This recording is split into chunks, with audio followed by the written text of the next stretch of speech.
welcome and thank you for being here. My name is Donna Bronze, and John Pollard is one of the best friends I've ever had in my life, and that is present tense for me, and I think it always will be. The last conversation I had with John, he came over, but it was a Wednesday, and it was January 29th. And I was just out of sorts. I felt weary. I just felt tired, and my spirit felt weary. And we were on the phone. And I said, I think I probably just need to go to bed. I belong in a cage, is what I said. I just feel uptight, and I'm just done with the day. And we got off the phone. And I called him back in about 10 minutes. And I said, you know what I really want, John? I said, I think I just really need to be in the presence of your beautiful soul. And I want to spend a few minutes talking about what made me say that. And I'm so grateful that I said that. There's two things that stand out. There's so many things, and we all know about John's compassion and his generosity and his kindness. Two things that just floored me. One was this, for lack of a better word, this ambassadorship to humanity, to humankind. And it wasn't just that John was kind, generous, but the depth to that extent that he was, and continuously and consistently. And as an example, we were down at the beach, and we were going somewhere. And there was someone in the crosswalk. It was their turn to cross, so John stops. We all do that, right? So he stops, and they cross. There was someone down on the sidewalk a little bit with a small child, so he waited. And, normally you go when the next car lets them go, but John waited. Well, I kind of laughed, and I said, hi, there's a lady all the way down there with a shopping bag. Are we going to wait for her too? And he said, Donna, actually, yeah, because I want to make sure she makes it. And I put my head back, and I just started laughing. And he said, I know I'm a dork. I know, you go ahead and laugh. And I said, I'm not laughing at you, I'm laughing at me. Because I just asked God shortly before I started hanging out with you, God, help me with my patience. I'm so impatient, I need to learn patience. And I was thinking God might send me a nice podcast that I could read and learn about patience. And God said, no, I'm sending you the best thing on the planet. You're going to get some John Pollard. For a good 4 years, and thank God for me, and I'm so grateful for that.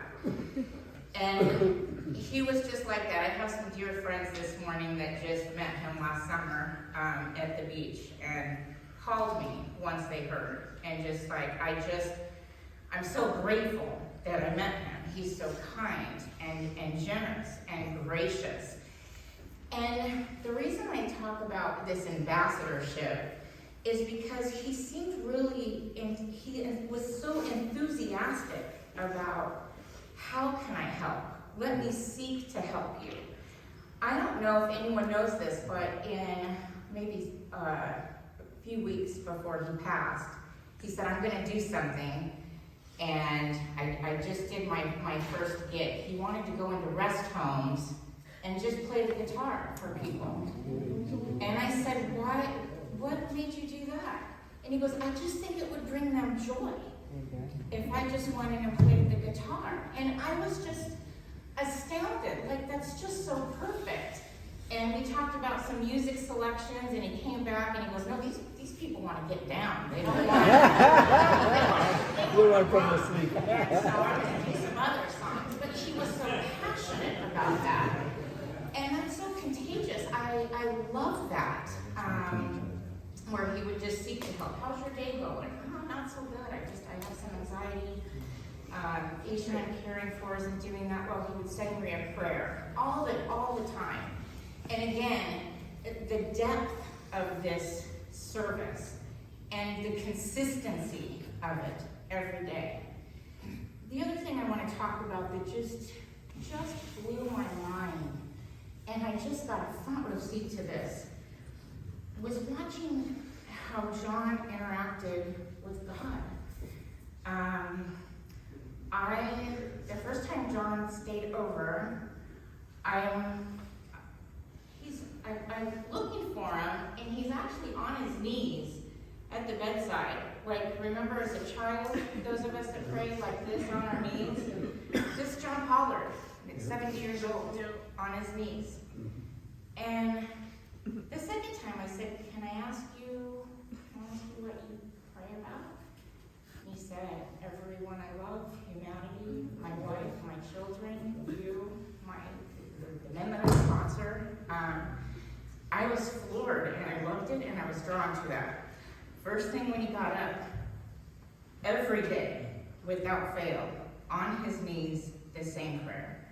I had the privilege of going through 10 days of COVID with John Pollard. That did not change, not when he was struggling breathing. The last thing he did at night and the first thing he did in the morning, he was on his knees and he was thanking God, and he was thinking of everyone in this room. And wow, just wow about that.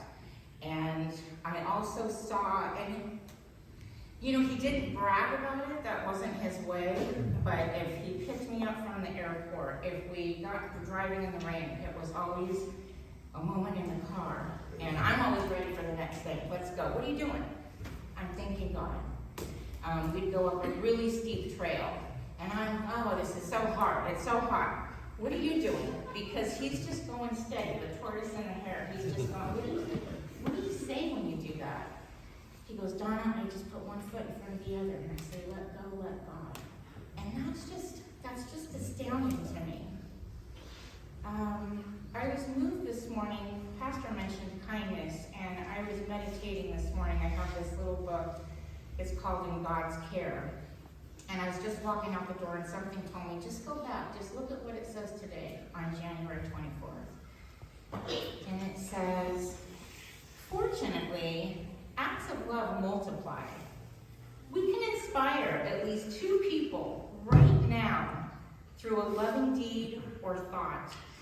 And those selves, those 2 people, is going to be me and you. It's going to be you and a dear friend. More importantly, any act of genuine kindness is guaranteed to create a ripple of kindness that could reach the other side of town and maybe even the far side of the universe.